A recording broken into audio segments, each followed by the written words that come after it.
नमस्कार शेतकरी मित्रांनो, मी धनंजय. आपण पाहताय शेती गुरुजी. तर शेतकरी मित्रांनो, आज आपण पाहणार आहोत पंढरपूर येथील 10 लाखाचा काजळी खिलार वळूवर.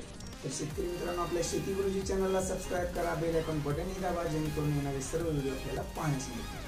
तर शेतकरी मित्रांनो, या व्हिडिओमध्ये जो बैल पाहणार आहोत तो पंढरपूर येथील वामन बंदपट्टे यांचा आहे आणि या बैलाला बाजारपेठेमध्ये 10 लाखाची मागणी झालेली आहे आणि या बैलाने अनेक स्पर्धेमध्ये जवळजवळ 15 ते 20 बक्षिसे मिळवलेली आहेत.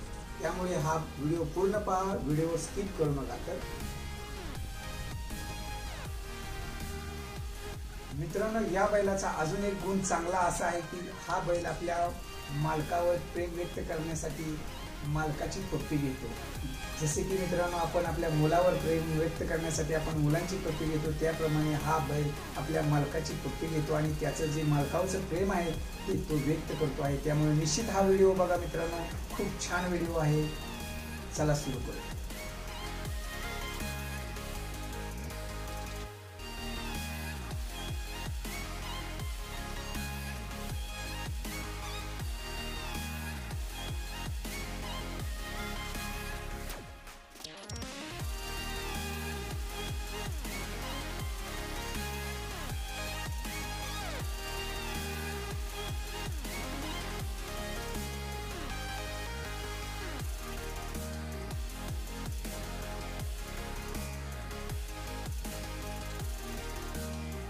हा वळू जे आहे माझ्या अध्यक्ष वामन पट्टी यांचा आहे. त्यांनी माझ्याकडे सांभाळायला ठेवलेला आहे. माझं नाव गजानन पाटील चव्हाण आहे. बैल माझ्यापाशी कायमच आहे. या बैलाचं वय किती आहे? 3 वर्षाचा. आत्ताशी 2 दात लावलेलं आहे. दुसरा आहे. ठीक आहे. या खिलार बैलाच्या वळूबद्दल थोडी माहिती, विशेष काय माहिती सांगा आम्हाला. म्हणजे शेतकरी मित्रांना आपल्या म्हणजे कोणते गुण असावेत जेणेकरून त्याची किंमत वाढून मिळते, याबद्दल थोड्याशा गुणाबद्दल. ह्याला काजळा खिलार वळू म्हणला जातो आणि हा सगळ्या ह्याच्यात 1 नंबरचा वळू मानला जातो काजळा खिलार जातीचा. आणि त्याचे गुण म्हणजे काजळ, डोळे काळे, शिंग काळे, नागफडी काळी, पायाच्या नक्या काळ्या आणि शिपूटगोंडा काळा, बेंबाट नसलं पाहिजे, हे असं ह्याचे गुणधर्म आहेत. आपल्या खिलार बैलाची जास्त किंमत येण्यासाठी म्हणजे आपण त्याचे संगोपन करताना काय काळजी घेणे महत्त्वाचं आहे? त्याला वेळेवर धुणं पाणी आणि खाऊ घातलं पाहिजे, व्यवस्थित जपलं पाहिजे, मुलासारखं प्रेम दिलं पाहिजे त्याला. आणि ह्यो बैल टेबलावर उभा राहतो, पुन्हा पाय जोडो म्हणलं पाय जोडवतो, मागचं म्हणलं मागचं, पुढचं म्हणलं पुढचं, मोका दे म्हणलं मोका देतो. वासरू ज्यावेळेस जन्मल्यानंतर पहिल्यापासूनच आपण ठरवले होते का याला वळू बनवायचं म्हणून? नाही, ती कसं आहे, त्या मालकाच्या तात्यांच्या गोट्यामध्ये होतं. पण त्यांनी माझ्याकडे आले, गजानन वासरू कसं निघतंय बघा म्हणते, ती विकायला लागली होती.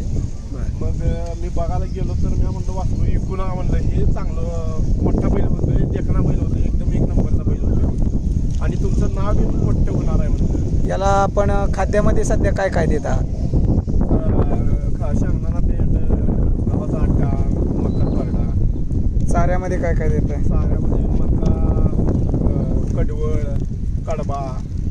याची तब्येत व्यवस्थित राहावी म्हणून आपण त्याला काय व्यायाम वगैरे देता का? व्यायाम वगैरे काय लावता का? व्यायाम 2 किलोमीटर हे करतोय, फिरवतो रोज, सकाळ संध्याकाळ फिरवतो. या बैलापासून आपण साधारणतः आतापर्यंत किती पैसे कमवलेत? पैसे म्हणजे आता बक्षीस ही भरपूर आलेले आहेत. पैशाचं काय नाही, पण नाव लय कमवलंय. नाव भरपूर कमवले. भरपूर कमवलं. जिथं जाईल तिथं माणूस ओळखते. असं म्हणजे पैशानं कोण ओळखत नाही.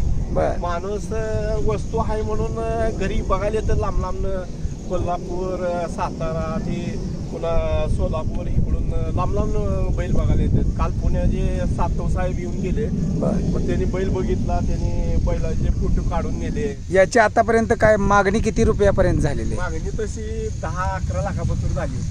11 लाखापर्यंत झाली. मालक द्यायचा नाही म्हणले होते तेव्हा. 11 लाखाला मागणी झालेली आहे. याचा दिनक्रम कसा चालतो हे सांगा. म्हणजे कसं माहिती का, आता गयाचा लावायला बिन चालू आहे त्या.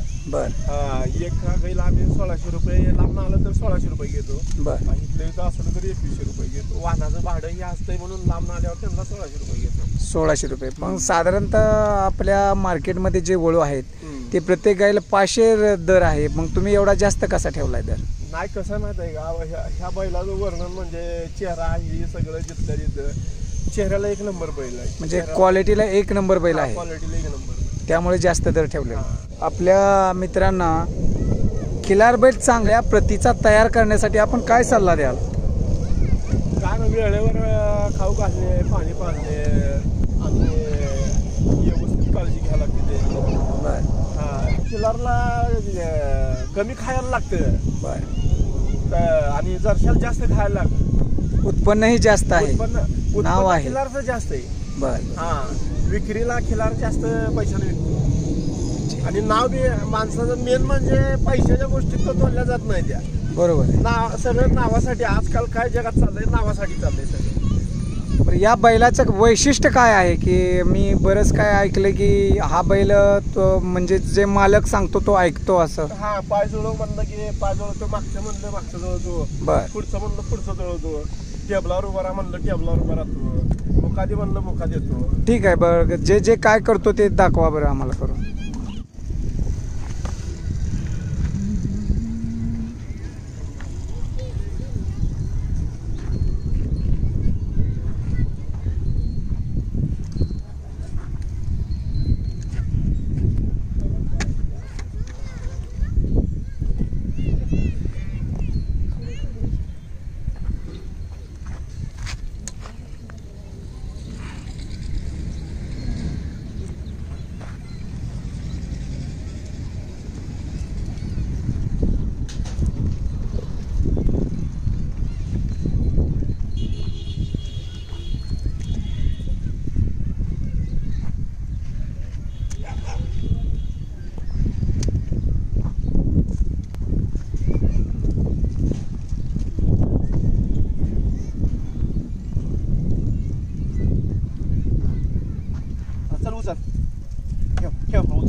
तर मित्रांनो, आपण पाहता की जसे मालक सांगेल त्या पद्धतीने हा बैल ऐकतो आहे आणि त्याला टेबलवर पाय ठेवण्यास सांगितल्याबरोबर त्यांनी टेबलावर पायही ठेवलेले आहेत. असा बैल खूप प्रेमळ आहे. खाल्लं गेलं तरी काय करत नाही, चांगले खाल्लं गेलं मालक जे सांगेल त्या आदेशाचे तो पालन करतो आहे. तर खिलार बैल खिलार जाते, चपळ असते, परंतु हा बैल चपळही आहे, कडकही आहे, परंतु खूप प्रेमळही आहे, मारतही नाही. जे काय मालक सांगतो आहे त्या सर्व त्याच्या सूचनांचं पालन करतो आहे. सोन्या मुका दे, दे मुका, दिनीट दिनीट. तर मित्रांनो, आपण पाहताय मालकाने ज्या पद्धतीने त्याला सांगितलं की मुका दे, त्यावेळेस त्याने मालकाचा मुकाही घेतलेला आहे. हा बैल जसं आपण एखाद्या लहान मुलाला ज्या पद्धतीने सांगू त्याप्रमाणे जसं ते ऐकते त्याप्रमाणे बैलही ह्या मालकाचा ऐकत आहे. अजूनही काय वैशिष्ट्य आहेत त्याचे सांगा मला. अजून एखादा मुलगा जरी वर बसला तरी ते काय करत नाही, बसू देतोय लहान मुलगा. सोन्या मुका दे, चल दिनीट नीट दे, दिनीट. हा दिनीट. तर याच्यापासून जन्मलेले काय हे आहेत का? म्हणजे पहिल्यांदाच आदत असताना माझ्या घरच्या गाईला लावला होता. बरं. त्यावेळेस आता खोंड 2 महिन्याचा जन्मला, ह्याच्या पोटचाच आहे. एकदम एक नंबर काजळा खोंड जन्मला आहे आणि ह्याच्यापेक्षा सुंदर निघणार ते खोंड. ठीक आहे, तेही पाहू आपण. हा दिनीट दे सोन्या.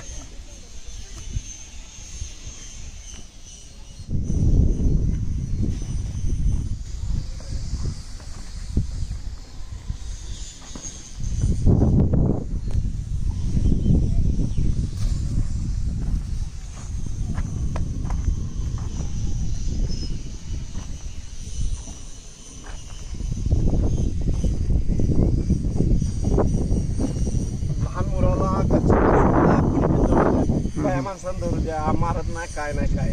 मग हा विकायचा आहे का बैल आपल्याला? बैल आता मालकाला विचार लागणार तरी, म्हणजे थोडक्यात विकायचा नाही. मालकाला विचारलं म्हणजे काय त्यांनी म्हणाल ते आपण करू. विकायचं म्हणलं त्यांनी विकूया, मग काय त्यांच्या मनावर आहे.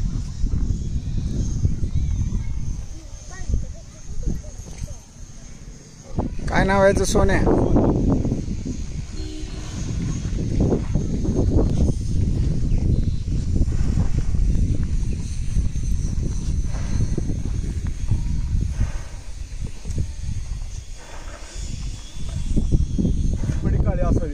हा. पुन्हा हे डोळ्यामध्ये असं काजळ आहे का, हे काळं ते असं काजळ घातल्याने असावं. डोळे काळे असावे, शिंगे काळे असावे. ठीक आहे. अजून काय गुण असावे? नक्या पायाच्या नक्या काळ्या असाव्यात ह्या. आहेत का? शिपुट कोंडा काळा असावा मागे. हा शिपुट कोंडा असा काळा असावा. ह्याला काजळा खिल्लार वळू म्हणला जातो. त्यामुळे हा सर्वात चांगले गुण आहेत हे. हा, सगळ्यात म्हणजे जेवढे ह्याला गुण पाहिजे तेवढे भरपूर आहेत गुण. त्यामुळे याची किंमत 10 लाख आहे. हा.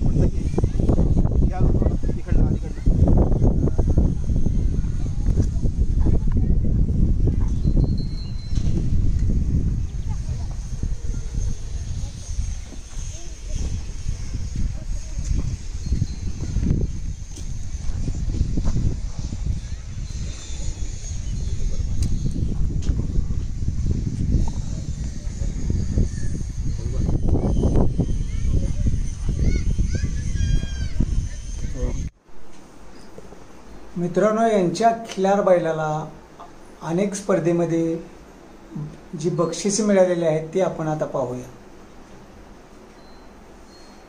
तर साधारणतः किती बक्षिसे मिळाले आहेत आपल्याला? बघा, एक 15-16 बक्षीस आहे. जिथे जाईल तिथं नंबर येतो. जिथं जाईल तिथं नंबरच. आणि तसा डॉक्टरचा वशिला काय नाही बरं का. आपलं काय असेल ते खरं काष्टावर सगळं याच्यावर, बैलाच्या गुणावर आणि बाहेरच्या पब्लिकांनी वरडून म्हणायचे ह्या बैलाला नंबर दिलाच पाहिजे. म्हणजे असा बैल एवढा देखणा आहे.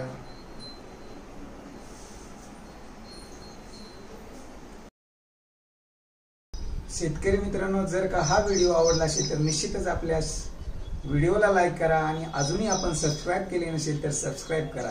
तसेच शेतकरी मित्रांनो, जर का आपल्याकडे असेच गायींचे गोटे, म्हशींचे गोटे तसेच बैल असतील तर निश्चित आपल्याशी संपर्क करा. आम्ही तुमच्या गोट्यांचे व्हिडिओ काढू आणि आपल्या शेतीगुरुजी चॅनलवर पब्लिश करू. तसेच जर का आपल्याकडे असे काही व्हिडिओ असतील निश्चितच आपल्याला पाठवा, आपण तेही आपल्या चॅनलवरून पब्लिश करू. तर आपण आमच्याशी कॉन्टॅक्ट करण्यासाठी कॉमेंट करा आणि तिथे आपला नंबर द्या. निश्चितच आम्ही तुमच्याशी संपर्क करू. व्हिडिओ पाहिल्याबद्दल